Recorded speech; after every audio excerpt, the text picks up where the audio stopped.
Senang sekali pada pagi yang cerah ini dapat dipertemukan dengan adik-adik peserta didik baru SMA Negeri 2 Meranggen, walaupun melalui Zoom atau melalui media IT, namun tidak mengurangi rasa semangat adik-adik menyimak penyampaian materi yang akan saya bawakan terkait dengan organisasi siswa intra sekolah.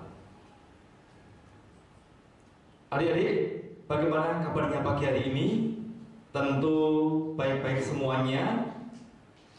Alhamdulillah, walaupun situasi saat ini tidak mendukung untuk kita dapat bertemu di SMA Negeri 2 Meranggen, tetapi Bapak percaya di lain kesempatan dalam suasana yang lebih baik lagi, aman, nyaman, dan penuh dengan kegembiraan, kita sesegera mungkin dapat dipertemukan di SMA Negeri 2 Meranggen.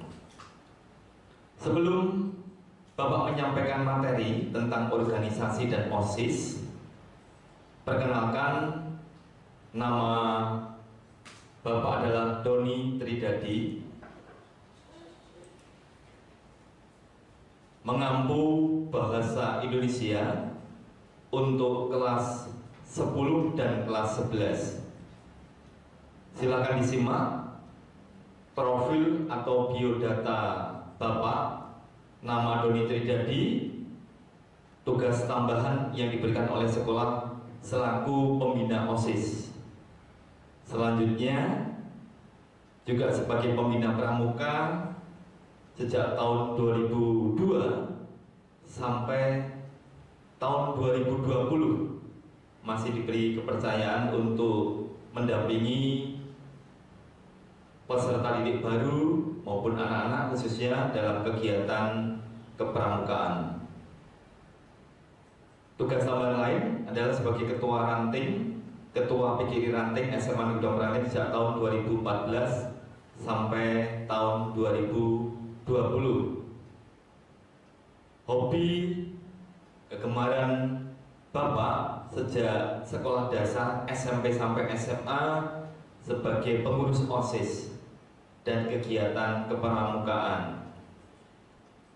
Pada jenjang yang lebih tinggi di bangku perkuliahan atau kemahasiswaan, Bapak sebagai Ketua Badan Eksekutif Mahasiswa IKIP-PGRI Semarang. Kemudian hobinya adalah menyanyi dan berorganisasi. Adik-adik peserta didik baru, saya sampaikan selamat, sukses atas diterimanya para peserta didik baru di SMA Negeri 2 Meranggen. Selamat bergabung, selamat berkompetisi untuk mewujudkan prestasi yang gemilang sehingga bisa mengangkat harkat martabat adik-adik maupun tentunya keluarga. Jangan sia-siakan di masa muda ini sebagai generasi muda, belajar, dan belajar, menorehkan prestasi menjadi tujuan utama dengan tetap mengedepankan karakter yang mulia. Pada kesempatan yang baik ini, Pak Doni menyambung apa yang sudah disampaikan oleh Bapak Pardi Sarjana Pendidikan selaku Wakil Kepala Sekolah bidang kesiswaan. Sudah banyak disampaikan perihal tentang tata tertib sekolah, ya, juga punishmentnya bagi peserta didik yang melanggar tata tertib. Tentu ada konsekuensinya, ya. Tata tertib dibuat untuk ditegakkan, dipatuhi, ditaati oleh seluruh warga sekolah, bukan untuk ditabrak atau dilanggar.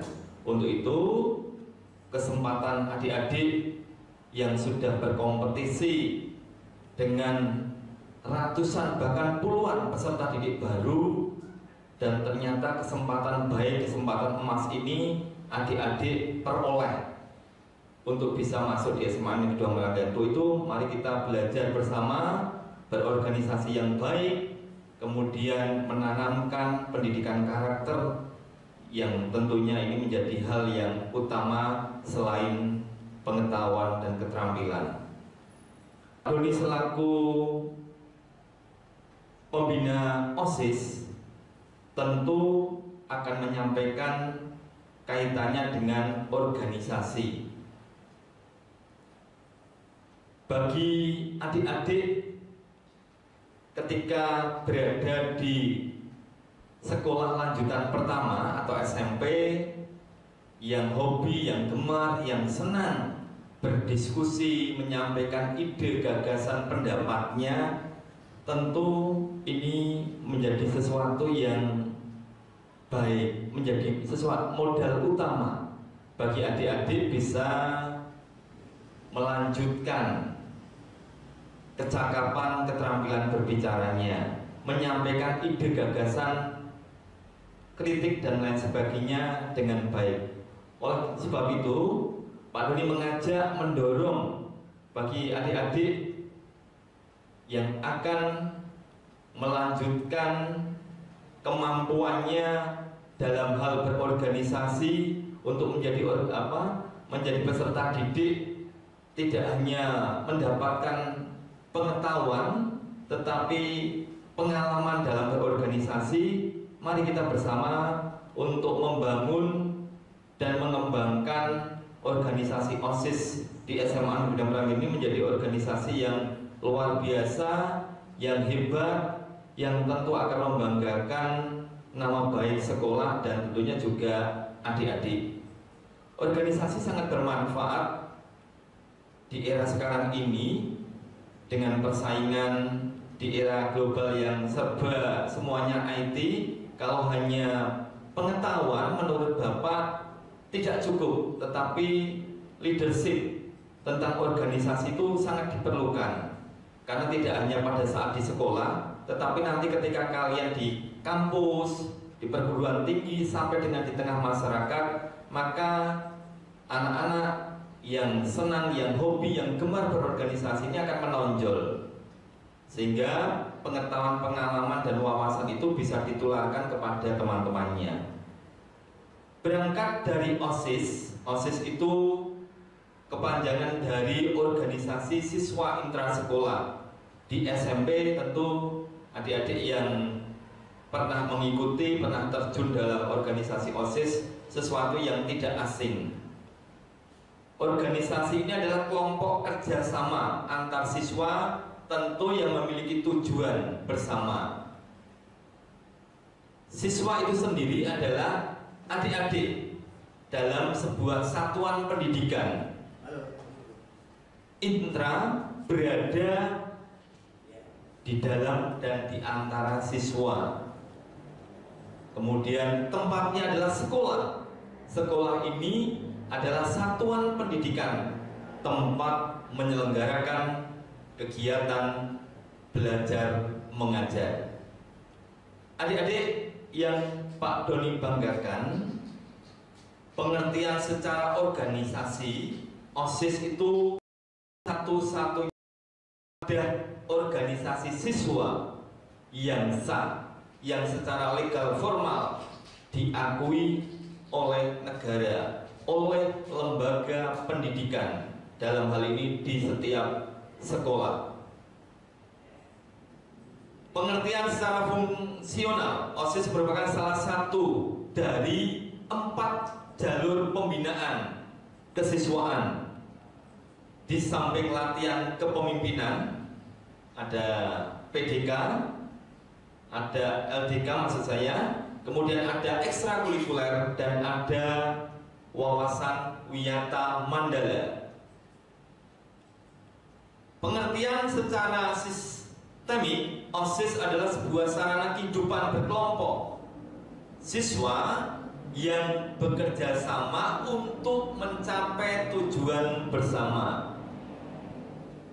Sekali lagi, yang namanya organisasi itu pasti yang pertama ada 2 orang atau lebih, ada partisipan, kemudian ada program yang harus dibuat atau disusun.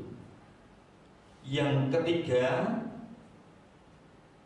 kaitannya dengan dana, sehingga roda kegiatan organisasi itu bisa berjalan manakala ada yang namanya dana.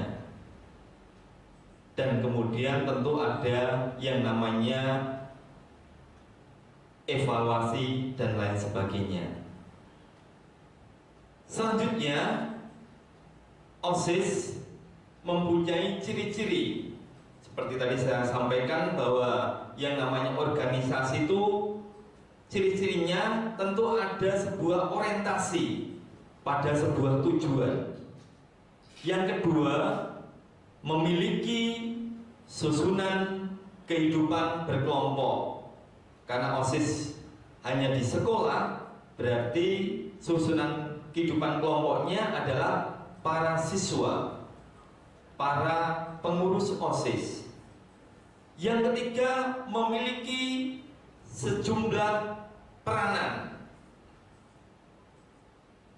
Dan yang keempat, di dalam organisasi siswa intrasekolah adanya koordinasi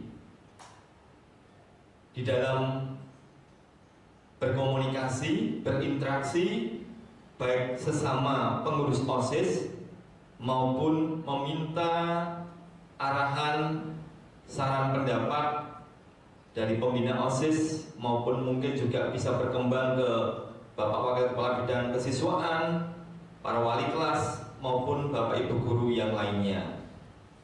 Yang kelima, dalam organisasi OSIS berkelanjutan dalam waktu tertentu.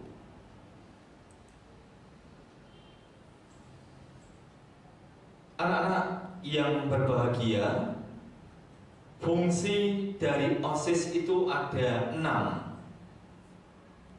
Yang pertama,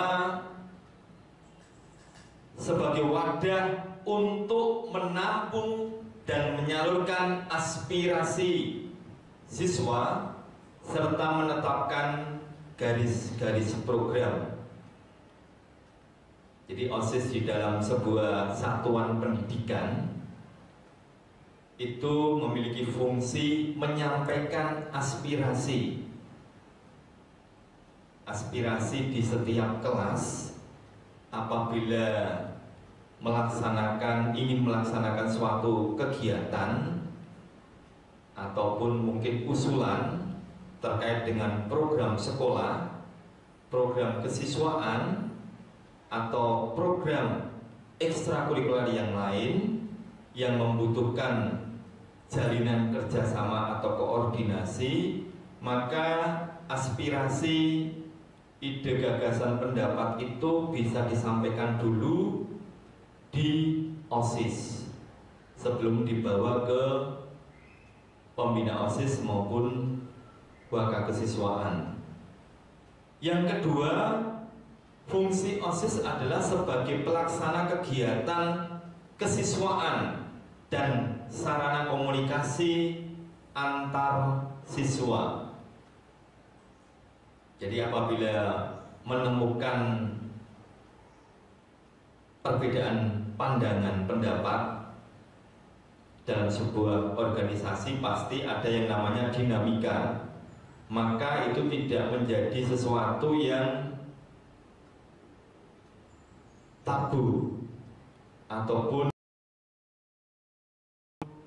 tidak baik, tetapi sebaliknya, perbedaan pandangan pendapat di antara pengurus OSIS atau peserta didik bisa dikomunikasikan antar siswa dalam rangka melaksanakan sebuah kegiatan.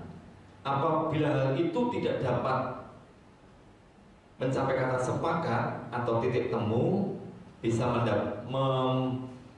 mengkonsultasikan, meminta saran kepada wali kelas atau guru kelas maupun kepada pembina OSIS, sehingga komunikasi itu bisa berjalan efektif. Yang ketiga adalah wadah pengembangan potensi diri siswa, ya, baik itu sebagai seorang ilmuwan nantinya kelak di kemudian hari, sebagai peserta didik yang memiliki intelektualitas yang tinggi sehingga berguna bagi masa depannya. Yang keempat, anak-anak, pengembangan pelatihan di dalam keterampilan berorganisasi, memanajemen, dan kepemimpinan siswa. Fungsi yang kelima adalah pembinaan, pengembangan, dan pemberdayaan kecakapan hidup atau sering disebut dengan life skill. Jadi OSIS ini benar-benar tidak hanya sebagai tempat menampung aspirasi, tetapi bisa juga fungsinya untuk pembinaan, pengembangan, dan pemberdayaan generasi muda peserta didik dalam hal kecakapan hidup. Yang keenam adalah pembinaan, pengembangan, dan pemberdayaan kader-kader bangsa. Kalau Pak Doni mengandaikan bahwa yang namanya pengurus OSIS atau MPK itu Pak Doni sering menyebutnya adalah para pejabat sekolah.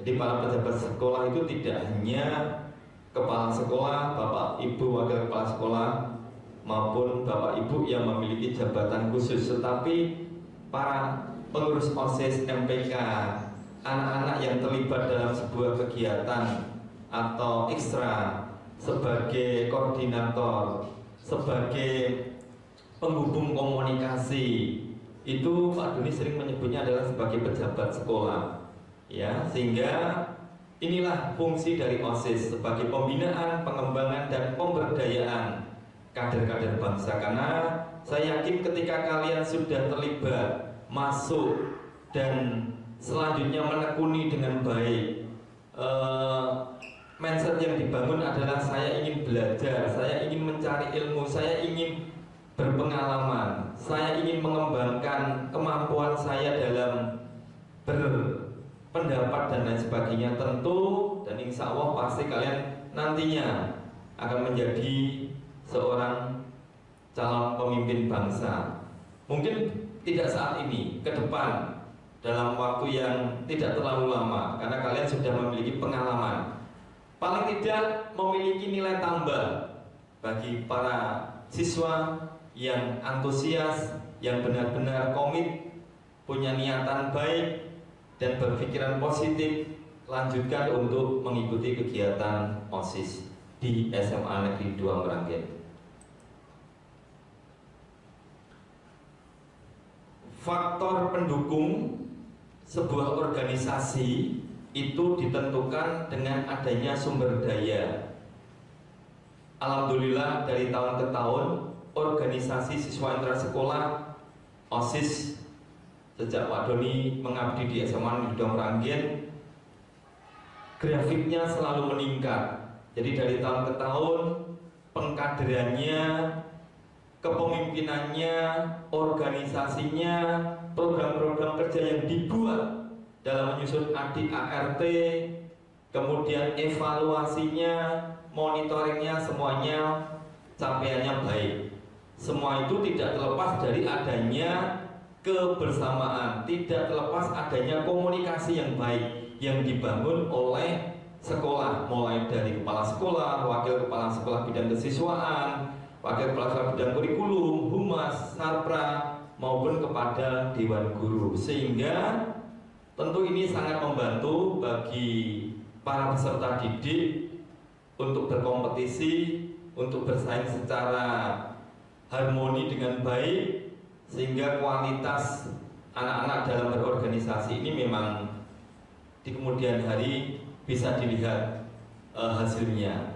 Lalu efisiensi, faktor lainnya adalah koordinasi kegiatan. Dalam setiap kegiatan mulai dari perencanaan, persiapan, perencanaan sampai dengan pelaksanaan, bahkan terakhir pada evaluasi selalu berangkat dari adanya koordinasi kegiatan, sehingga tidak terjadi miss. Walaupun dinamika itu hal yang wajar, tapi koordinasi bagian hal yang utama. Adanya pembaharuan, ya, pengkaderan, pembaruan dan sebagainya. Kemampuan beradaptasi dengan lingkungan, tidak hanya internal tapi eksternal. OSIS, pengurus OSIS, MPK saling bersinergi sehingga jalinan komunikasi dibangun tidak hanya di sekolah saja, tetapi di luar sekolah. Kegiatan yang terkait dengan kegiatan ekstra ataupun pertandingan, lomba dan lain sebagainya selalu dibangun dengan komunikasi yang baik. Sehingga hal ini menjadi fungsi dan peran seluruh komponen ini benar-benar dapat diwujud nyatakan. Yang berikutnya adalah manfaat OSIS. Satu, meningkatkan nilai-nilai ketakwaan terhadap Allah Subhanahu wa taala, Tuhan yang Maha Esa.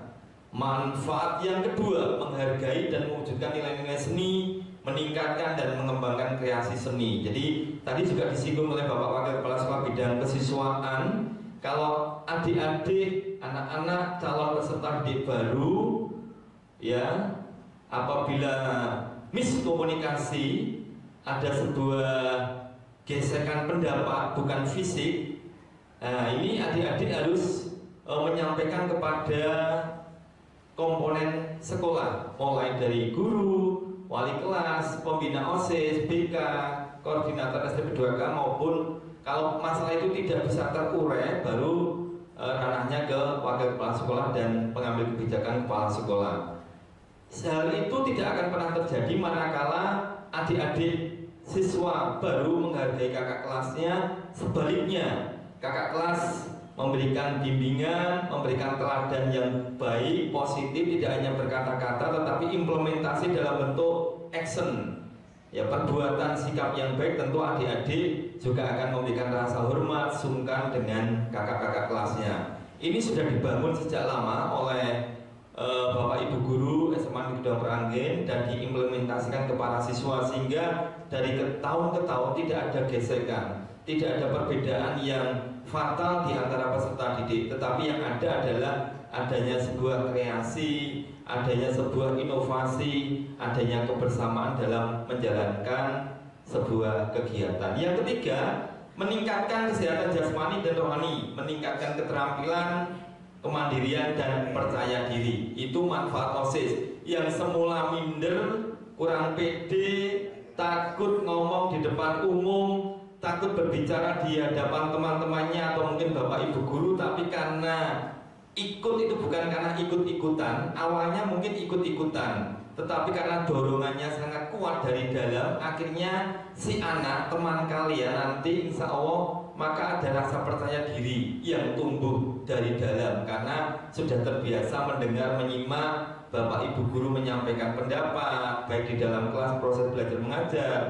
bapak wakil kepala sekolah, pembina OSIS, STP 2K, BK dan lain sebagainya, termasuk ketika pengurus OSIS itu dilatih untuk berbicara di depan umum, bagaimana menyampaikan dengan bahasa yang baik, menyampaikan dengan santun, sikap yang santun, kemudian menghormati siapa yang diajak bicara dan lain sebagainya. Itulah yang nantinya akan menimbulkan adanya rasa percaya diri. Yang keempat adalah meningkatkan kemampuan berorganisasi. Pendidikan politik dan kepemimpinan ini hanya bisa adik-adik peroleh pada saat adik-adik tidak hanya mendapatkan pengetahuan dari Bapak Ibu lewat pembelajaran saja, tapi akan memiliki nilai tambah atau plus manakala adik-adik benar-benar memanfaatkan wadah yang namanya organisasi siswa intrasekolah itu dengan baik. Maka sudah barang tentu adik-adik akan meningkat kemampuan dalam organisasinya. Pendidikan politiknya oke,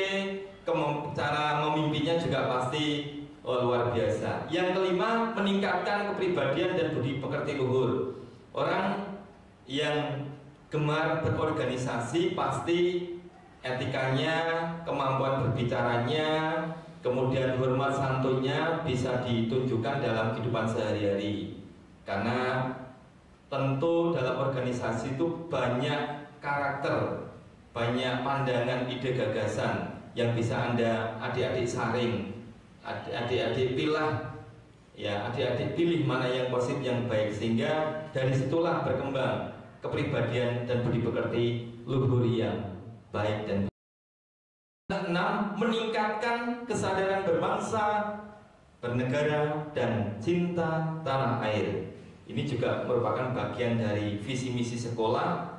Cinta tanah air menjadi sebuah harga mati bagi generasi milenial seperti adik-adik peserta didik baru. Adik-adik yang berbahagia, semoga kita dipertemukan dalam situasi yang aman, nyaman, bahagia, sehat, pandemi COVID-19 segera berlalu, sehingga adik-adik bisa segera memasuki gerbang SMA Negeri 2 Meranggen untuk belajar bersama di sini selama 3 tahun, meraih prestasi, memiliki pengalaman dalam organisasi, dan tentu dapat mengangkat harkat martabat adik-adik, orang tua, maupun nama baik sekolah. Saya kira ini yang dapat Pak Doni sampaikan dalam MPLS di hari pertama dengan materi di hari kedua, mohon maaf, dengan materi organisasi OSIS. Mari bersama bergabung dalam organisasi OSIS.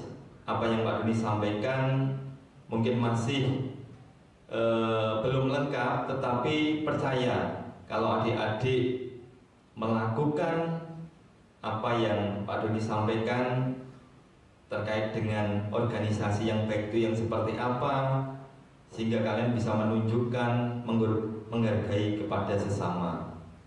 Percaya, sukses selalu, komitmen, disiplin, jujur menjadi hal yang utama.